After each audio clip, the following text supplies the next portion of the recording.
Tuhan firman-Mu ajaib, kekal meski gunung menghilang. Tiada huruf yang gagal, tak terpatahkan sia-sia. Hidup seperti-Mu ya Allah, lebih dari emas. Aku bersaksi kitab-Mu, kitab yang suci. Mendengarkan firman-Mu, hibur hati yang luka. Terangilah langkahku kemanapun ku pergi. Biarkanlah firman-Mu berkuasa atasku. Ubahkanku, bebaskanku, ku mau menyenangkan-Mu. Aku mau menyenangkan-Mu. Salam jumpa pemirsa terkasih, saya menyambut Anda sekalian dimanapun Anda berada dalam episode yang terbaru, program studi harian kita Semua Kitab Suci, di mana kami mempelajari semua kitab dalam Alkitab dari Kejadian hingga Wahyu. Kita sedang mempelajari Yesaya, kitab pertama dari kitab-kitab Nabi besar dalam Perjanjian Lama, dan kita telah mencapai pasal 41, tapi kita juga akan mempelajari bagian terakhir dari pasal 40. Jadi hari ini kita akan mempelajari pasal 40 mulai dari ayat 25 lalu pasal 41. Saya ingatkan bahwa di episode sebelumnya kita telah memulai bagian lain dari kitab Yesaya yang dimulai dari pasal 40 hingga pasal 66. Dan kita mengetahui bahwa bagian ini terbagi menjadi 3 bagian yang masing-masing terdiri dari 9 pasal. 9 pasal pertama berbicara tentang penawanan, orang-orang yang ditawan dan pemulihan. Lalu bagian kedua berbicara tentang Mesias. Kemudian bagian ketiga berbicara tentang keberkatan akhir zaman di bawah pemerintahan Mesias. Hari ini kita akan mulai membicarakan topik lain di pasal 41 tentang keunikan Tuhan dan tentang kuasa Tuhan. Untuk memulai, izinkan saya untuk menyambut tamu kehormatan di studio, seorang hamba Tuhan, Saudara Yosef Riyad. Selamat datang, Saudara Yosef. Terima kasih, Saudara Riyad. Kami juga menyambut hadirin di studio, selamat datang. Pemirsa terkasih, kita akan mulai pembelajaran setelah jeda rehat.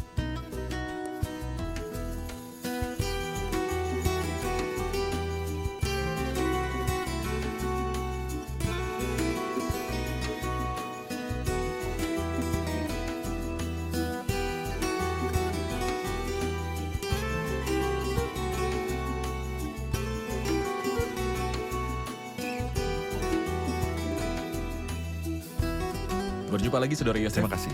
Di episode sebelumnya kita sudah mulai membicarakan tentang kuasa Tuhan dan pemeliharaannya yang tidak henti, tentang kekuasaan Tuhan, tentang wahyu, kemuliaan, dan juga tentang keunikannya. Juga keperkasaannya yang luar biasa di hadapan semua dewa lainnya, para berhala. Ya. Hari ini kita akan mulai mempelajari pasal 40 dimulai dari ayat ke-25. Alkitab berkata, "Dengan siapa hendak kamu samakan aku, seakan-akan aku seperti Dia, firman yang Maha Kudus. Arahkanlah matamu ke langit dan lihatlah siapa yang menciptakan semua bintang itu dan menyuruh segenap tentara mereka keluar sambil memanggil nama mereka sekaliannya. Oleh kehebatan kekuatannya dan karena Dia kuat dalam kekuasaan, tidak ada satupun yang hilang." Apa yang Anda lihat dari ayat-ayat ini? Jadi begitu Tuhan sebagai pencipta dan Tuhan sebagai penjaga. Saya juga melihat Tuhan yang tidak ada bandingannya dan tidak menyerupai apapun. Kadang-kadang ketika kita bicara tentang Tritunggal dalam kesatuan, beberapa orang menolak wahyu ini dan kenyataannya kita tidak seharusnya untuk menolaknya. Untuk berpikir bahwa Tuhan itu mirip apapun. Tuhan itu unik, bukan tujuan saya membicarakan Trinitas secara detail, namun saya ingin mengatakan bahwa kita harus menyadari bahwa Tuhan tidak bisa dibandingkan dengan apapun. Tuhan juga pencipta. Angkatlah pandanganmu ke tempat yang tinggi dan lihatlah siapakah yang menciptakan ini. Dan juga Allah yang menjaganya, siapa yang mengeluarkan rombongannya berdasarkan jumlahnya, memanggil mereka sesuai dengan namanya oleh kehebatan kekuatannya. Satupun tiada yang tak hadir oleh sebab Ia Maha Kuasa dan Maha Kuat.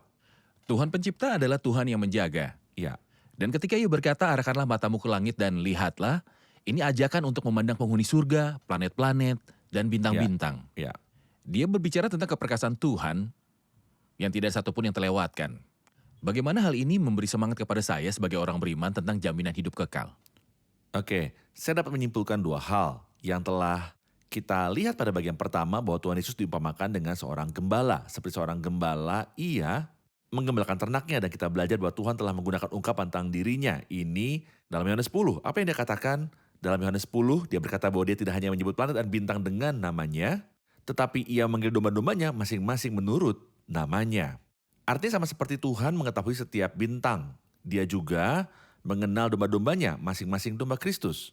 Jika ada yang berkata kepadaku, apakah engkau membandingkan bintang besar dengan orang percaya yang miskin, saya akan bertanya kepadanya, sebenarnya saya salah. Karena orang beriman yang miskin lebih penting di mata Tuhan daripada bintang besar. Adapun bintang besar, Allah ciptakan dengan firman, tetapi bagiku, Dia menebusku dengan darahnya dan dengan dirinya Dia menyucikan Pemurnian. dosa-dosaku.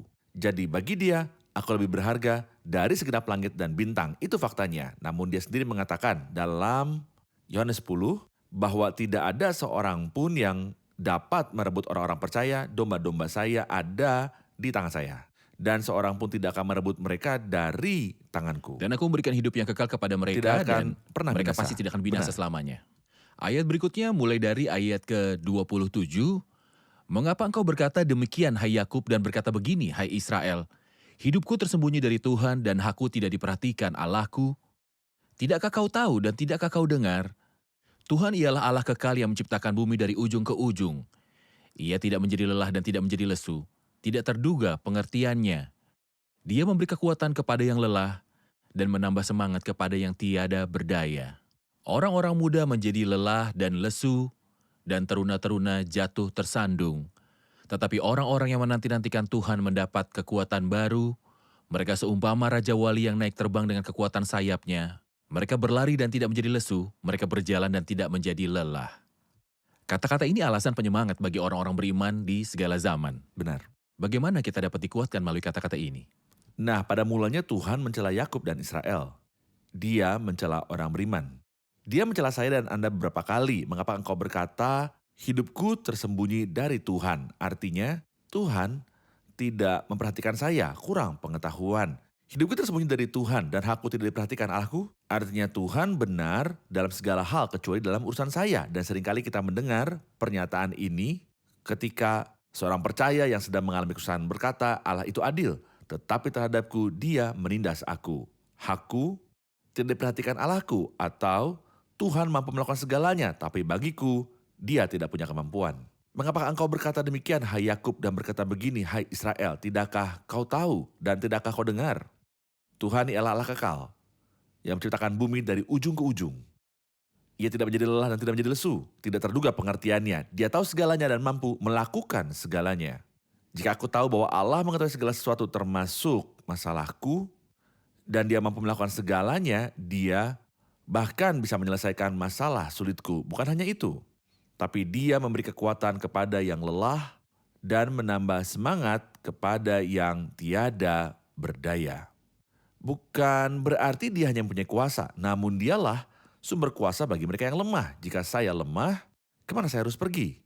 Untuk mendapatkan kekuatan, dia memberikan kekuatan kepada yang lelah dan menambah semangat kepada yang tiada berdaya. Kemudian dia mengucapkan kata-kata yang sangat indah di akhir pasal ini. Orang-orang muda menjadi lelah dan lesu. Dan teruna-teruna jatuh tersandung. Artinya, pemuda selalu bangga dengan kekuatannya. Mereka mengatakan tidak ada yang mustahil bagi orang muda. Tapi ini tidak benar. Orang-orang muda menjadi lelah dan lesu, dan para teruna mereka punya batas. Meski lebih mampu dari orang yang lebih tua, tapi mereka punya batas. Tetapi orang-orang yang menanti-nantikan Tuhan mendapat kekuatan baru. Mereka berlari dan tidak menjadi lesu, mereka berjalan dan tidak menjadi lelah. Ada yang bilang aneh, kalau dia mulai dengan terbang, lalu berlari, dan akhirnya berjalan. Kita harapkan bahwa mereka yang memperbaharui kekuatannya memulai dengan berjalan, kemudian berlari, dan akhirnya terbang. Namun, nampaknya dalam pengalaman Kristiani begitu seseorang mengenal Tuhan, ia menjadi mengenal Tuhan sangat antusias, dia terbang. Lalu di tengah perjalanan, dia harus berlari, namun saat mendekati akhir, dia berjalan perlahan seperti yang dikatakan Hizkia dalam nyanyiannya ketika Tuhan menambahkan dalam hidupnya, aku berjalan perlahan-lahan, dan dikisahkan tentang salah satu abdi Allah yang besar yang dilihat Tuhan bukan berasal dari bumi. Maka dia mengangkatnya ke surga. Henoh hidup berjalan dengan Allah. Tentu saja baik jika seseorang berlari atau terbang. Tetapi betapa indahnya seseorang berjalan bersama Tuhan seperti yang dilakukan Henoh. Henoh hidup berjalan dengan Allah. Kita akan menyaksikan laporan dan kembali untuk menjawab pertanyaan hadirin. Yang pertama dan terakhir, Tuhan bersabda 3 kali dalam nubuatan Yesaya bahwa Dia adalah yang awal dan yang akhir, dan inilah teksnya, Aku Tuhan yang terdahulu, dan bagi mereka yang terkemudian, Aku tetap Dia juga. Beginilah firman Tuhan, Raja dan Penebus Israel, Tuhan semesta alam. Akulah yang terdahulu dan akulah yang terkemudian, tidak ada Allah selain daripadaku. Dan Dia berkata, dengarkanlah aku hai Yakub, dan engkau Israel yang kupanggil, akulah yang tetap sama, akulah yang terdahulu, akulah juga yang terkemudian. Dan Tuhan Yesus menyatakan 3 kali dalam kitab Wahyu, yang awal dan yang akhir, di pasal 1, pasal 2, dan pasal 22. Dia berkata, jangan takut, aku adalah yang awal dan yang akhir, kemudian yang awal dan yang akhir, dan akhirnya aku adalah Alfa dan Omega, yang pertama dan yang terkemudian, yang awal dan yang akhir. Inilah salah satu bukti bahwa Tuhan Yesus dalam perjanjian baru adalah dirinya Yehua, yang sama dari perjanjian yang lama. Inilah bukti kuatnya. Kita belajar di sini bahwa Allah tidak letih lesu atau menjadi letih. Namun ketika kita membaca tentang kehidupan Kristus, kita mendapati bahwa Dia letih dan duduk di samping sumur.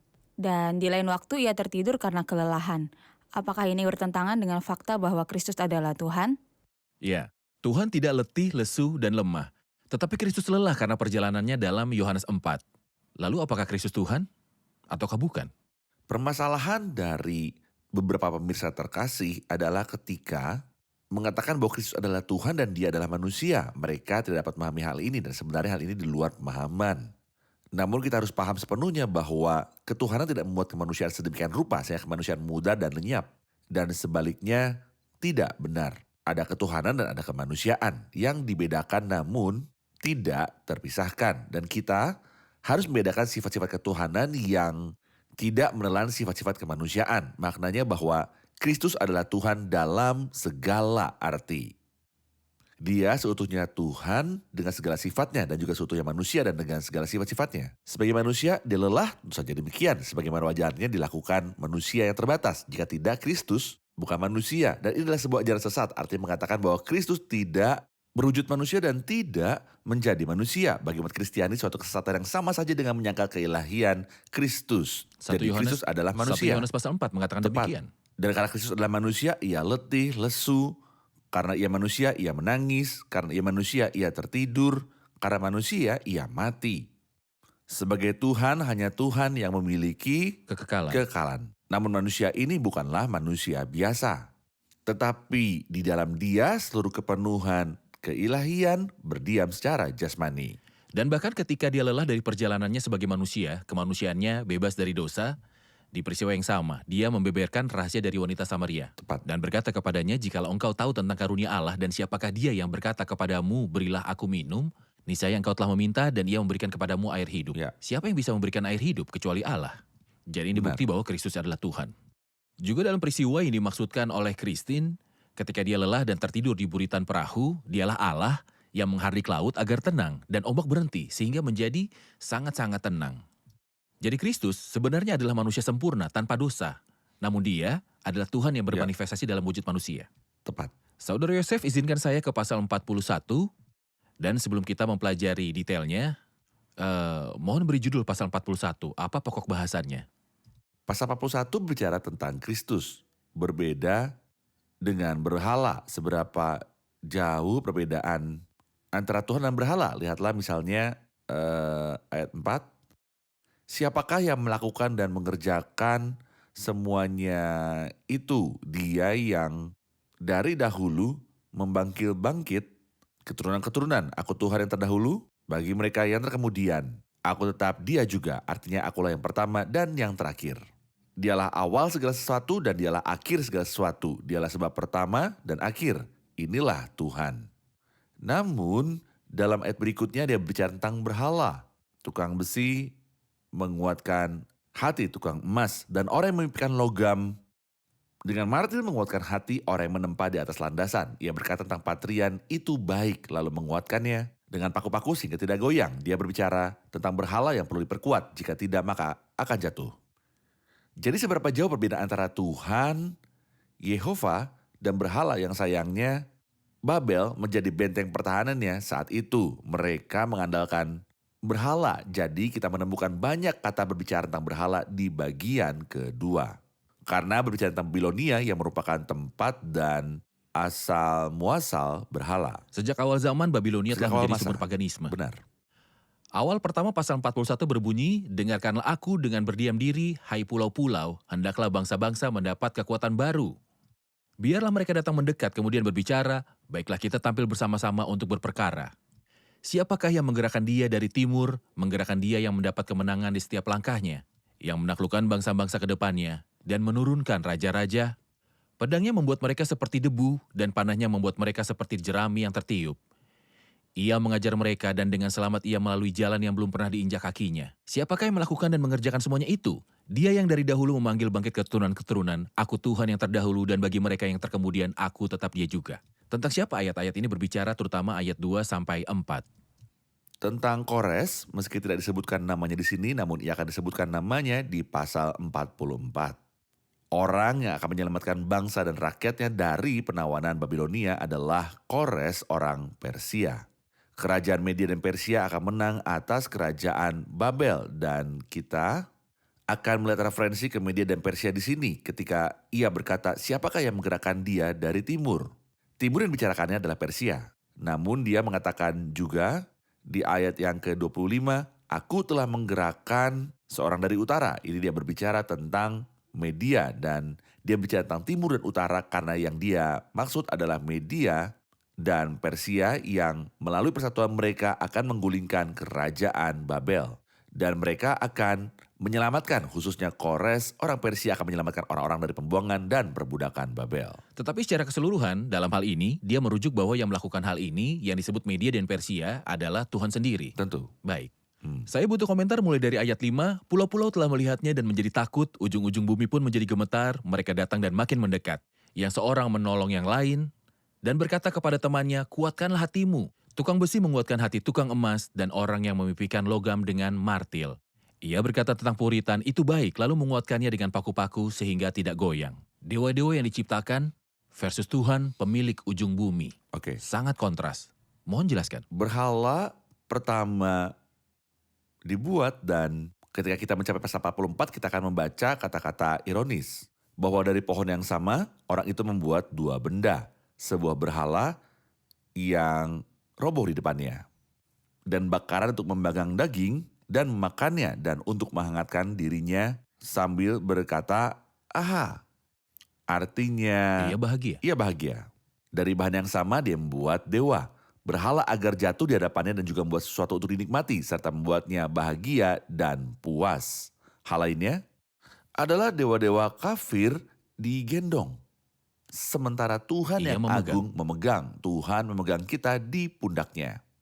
Hal lainnya adalah dia memelihara kita. Pada pertama kali kata berhala disebutkan dalam Alkitab. Mereka dicuri. Tepatnya ketika Laban berkata kepada Yakub, mengapa engkau mencuri dewa-dewaku? Dewa yang dicuri, dewa yang dibawa. Dan Sungguh dewa-dewa yang menyedihkan. Benar. Betapa miskinnya manusia. Mengapa tidak mengandalkan Tuhan yang menjaga kita, menggendong kita, dan yang menciptakan kita? Engkau membuat Tuhanmu, engkau membuatnya dan menjaganya agar tidak jatuh. Untuk apa kesengsaraan ini? Oke, baik. Kita menerima pertanyaan hadirin. Kami ingin tahu arti kata-kata yang disebutkan dalam ayat 10, janganlah takut sebab aku menyertai engkau, janganlah bimbang sebab aku ini Allahmu, aku akan meneguhkan bahkan akan menolong engkau, aku akan memegang engkau dengan tangan kananku dan membawa kemenangan. Apa artinya dengan tangan kananku? Dan di ayat 14, janganlah takut, hai si cacing Yakub, hai si ulat Israel. Apa arti dari cacing Yakub dan ulat Israel? Mohon jelaskan kata-kata ini, Saudara Yosef. Adapun dengan tangan kananku, tangan benar selalu melambangkan kekuatan. Maka ketika Yakub memperanakan anak laki-lakinya yang bungsu, ibunya menamainya Ben-Oni. Namun Benyamin. dia berkata, bukan, ini adalah anak dari tangan kananku, maka dia menamainya Benyamin. Jadi tangan kanannya melambangkan kekuatan dan tentu saja Tuhan punya kekuatan mutlak dan mampu melakukan segalanya. Tapi di sini tangan kananku yang lurus artinya keadilan dan kebenaran. Artinya Tuhan tidak menggunakan kuasanya untuk menindas manusia. Dia tidak pernah berbuat demikian, tapi jika dia berperilaku tegas, dia juga berperilaku saleh. Maka ketika dia menopang umatnya dengan tangan kanannya yang saleh, ini tidak berarti bahwa dia mengabulkan dosa-dosa mereka karena mereka adalah umatnya dan tidak sama sekali. Bukan dengan mengorbankan keadilan. Bukan dengan mengorbankan keadilan. Secara cacing Yakub artinya sangat lemah. Dia bahkan tidak mengatakan cacing Yakub tetapi cacing. Betapa lemahnya seekor cacing. Tuhan berkata kepada cacing yang lemah ini, jangan takut. Janganlah takut hai si cacing Yakub. Hai si ulat Israel, sejumlah kecil orang ini berarti mereka adalah beberapa orang yang lemah. Tapi jangan takut, meskipun engkau lemah, engkau adalah seekor cacing. Dan meskipun jumlahmu sedikit, tapi aku bersamamu. Akulah yang menolong engkau, demikian firman Tuhan. Dan yang menebus engkau ialah yang Maha Kudus Allah Israel. Terlihat mulai dari ayat 14, ia berbicara tentang kelemahan Yakub. Ya, Namun ayat berikutnya berbicara tentang kekuasaan, artinya yang lemah yang berkuasa. Sesungguhnya aku membuat engkau menjadi papan pengirik yang tajam dan baru, dengan gigi 2 jajar. Engkau akan mengirik gunung-gunung dan menghancurkannya, dan bukit-bukit pun akan kau buat seperti sekam. Jadi yang lemah yang berkuasa, ulat dan kereta luncur pengirik. Bagaimana kita memahami 2 gambaran ini? artinya betapa lemahnya mereka dalam diri mereka sendiri. Tetapi betapa kuatnya mereka di dalam Tuhan. Seorang lemah dalam dirinya sendiri, tapi Tuhan berkata kepada Paulus, cukuplah kasih karuniaku bagimu sebab justru dalam kelemahanlah Sempurna dalam kuasaku kelemahan. menjadi sempurna. Zakaria 12 ayat yang ke-8. Mengatakan pada waktu itu Tuhan akan melindungi penduduk Yerusalem dan orang tersandung di antara mereka pada waktu itu akan menjadi seperti Daud dan keluarga Daud akan menjadi seperti Allah. Betapa lemahnya mereka, tetapi ketika Tuhan menampakkan diri bersama mereka, Dia memberi mereka kemenangan dan betapa kuatnya mereka, dan ini menjadi pelajaran bagi kita. Kita sendiri lemah, tetapi kita kuat dalam Tuhan. Saudara Yosef, kata-kata jangan takut karena aku bersamamu diulangi dalam ayat-ayat ini dan sebelumnya. Benar. Kata-kata ini telah menyemangati orang-orang di masa lalu dan masih menyemangati jutaan orang-orang percaya selama berabad-abad. Jangan takut, aku bersamamu. Apa maksudnya? Ayat 10 mengatakan, jangan takut karena aku bersamamu. Ayat 13, sebab aku ini Tuhan. Dan berkata kepadamu, janganlah takut, akulah yang menolong engkau. Ayat 14, jangan takut hai cacing Yakub. Saya dapat memahami 2 hal dari pengulangan kata tersebut. Kata jangan takut. Pertama, betapa mudahnya manusia menjadi takut. Takut pada apa? Dari segalanya. Pernah dikatakan tentang Petrus ketika melihat angin, ia merasa takut. Artinya, ia takut terhadap udara.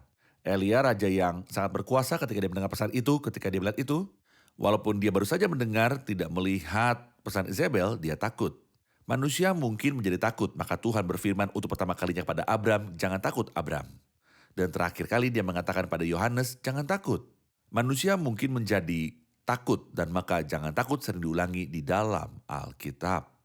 Tetapi sumber kepercayaan dan keteraman adalah Tuhan, bagi Dialah segala kemuliaan. Tetapi ia meletakkan tangan kanan di atasku lalu berkata, jangan takut. Aku adalah yang awal dan yang akhir dan yang hidup. Aku telah mati namun lihatlah aku hidup sampai selama-lamanya. Adalah baik bahwa Tuhan berkata kepadaku, jangan takut. Karena aku bersamamu dan aku membalasnya dengan mengatakan, aku tidak takut Sebab bahaya engkau karena besertaku. engkau Ya. besertaku. Ini sebuah respon dari hadirat dan juga pemeliharaan Tuhan. Ya. Terima kasih Saudara Yosef, saya sangat menikmati belajar bersama Anda dan ada baiknya kita bersandar pada firman Tuhan. Jangan takut karena Amin. aku bersamamu. Kita akan rangkum bersama hadirin.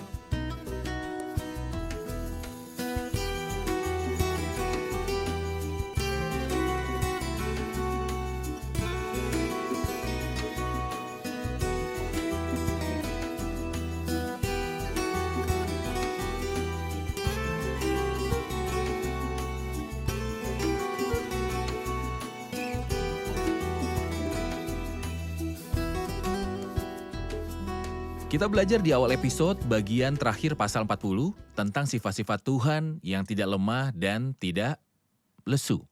Tapi kita juga punya pertanyaan, bagaimana kita mengatakan Kristus adalah Tuhan sementara Kristus lelah dalam perjalanannya di Yohanes 4? Ada yang bisa menjelaskan hal ini? Silakan. Ketika Kristus ada di bumi, dia sepenuhnya adalah Tuhan dan pada saat yang sama ia juga sepenuhnya manusia. Sebagai Tuhan, dia memang tidak merasa letih dan lesu. Tetapi pada saat yang sama dia juga sepenuhnya manusia, jadi ia merasakan lelah, lapar, letih, dan juga sedih. Jadi dia sepenuhnya adalah Tuhan dan juga sepenuhnya manusia. Demikian pula peristiwa yang melelahkan itu, dia menghardik laut itu seperti Tuhan, agar tetap tenang. Dia adalah keduanya pada saat yang sama. Benar. Dia adalah keduanya pada saat yang sama, baik keilahian Kristus yang sempurna maupun kemanusiaan yang sempurna. Saudara Yosef? Dan kemampuan tetap berada di atas persepsi manusia. Benar, tidak Kami mungkin menerima pikiran ini. manusia yang terbatas dapat memahami secara Mustahil. utuh segala sesuatu tentang Tuhan. Oke, di pasal 41 kita melihat perbedaan antara Allah yang hidup kekal dan Allah yang maha tahu versus dewa-dewa buatan tangan dari manusia. Adakah yang bisa menjelaskan tentang hal-hal yang kontras ini? Nyatanya tidak ada bandingannya karena Tuhanlah yang menciptakan, sedangkan berhala adalah buatan manusia dan ada kata-kata yang menyindir. Tentang orang yang dari pohon yang sama membuat berhala, lalu dia menggunakan bagian yang lain untuk memasak dan untuk menghangatkan dirinya. Tuhanlah yang memegang kita, sementara berhala-berhala dibawa dari satu tempat ke tempat lain. Juga pertama kali kita membaca tentang berhala dalam Alkitab adalah ketika Rahel mencuri berhala ayahnya. Meskipun Tuhanlah yang menjaga dan melindungi kita, kita tidak membutuhkan orang lain. Benar, dewa-dewa manusia dibuat, dibawa, dan membutuhkan perlindungan. Namun Tuhan yang kekal adalah pencipta dan penjaga dan juga pemegang dari segalanya. Bagaimana Saudara Yosef? Oke. Di bagian terakhir yang kita pelajari hari ini ada kata-kata tentang Yakub dan Israel. Cacing Yakub, ulat Israel, gambaran yang lemah. Tapi ada kata-kata dia sebagai papan pengirik yang tajam, gambaran yang sangat kuat. Bagaimana kita bisa menilai gambaran ini? Cacing Yakub berbicara tentang kelemahan ekstrim yang dimiliki oleh manusia. Dan ulat Israel memberitahu kita bahwa jumlah mereka sedikit, namun janji Tuhan kepada mereka untuk tidak takut tetap ada. Manusia dalam kelemahannya meskipun jumlahnya sedikit, namun karena hadirat Tuhan, mereka bisa menjadi seperti papan pengiring. Benar. Terima kasih, Saudara Yosef. Oke. Semuanya benar. Terima kasih Tuhan. Terima kasih semua, Tuhan memberkati. Terima kasih Saudara Yosef. Tuhan memberkati.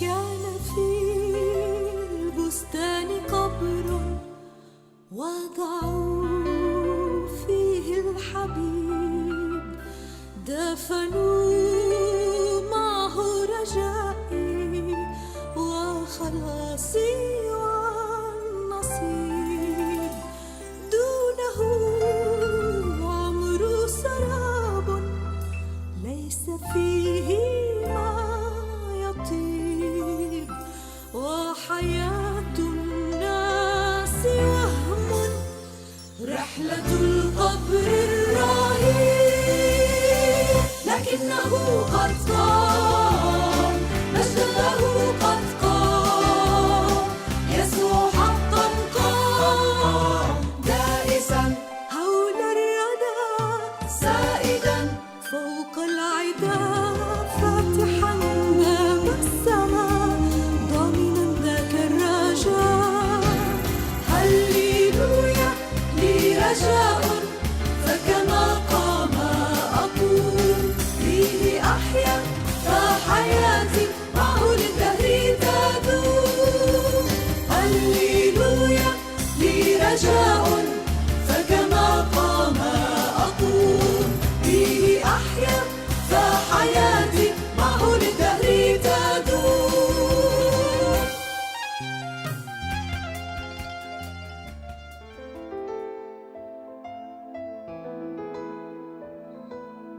Tuhan firman-Mu ajaib kekal meski gunung menghilang. Tiada huruf yang gagal tak terpatahkan siasat. Hidup seperti-Mu ya Allah, lebih dari emas. Aku bersaksi kitab-Mu, kitab yang suci.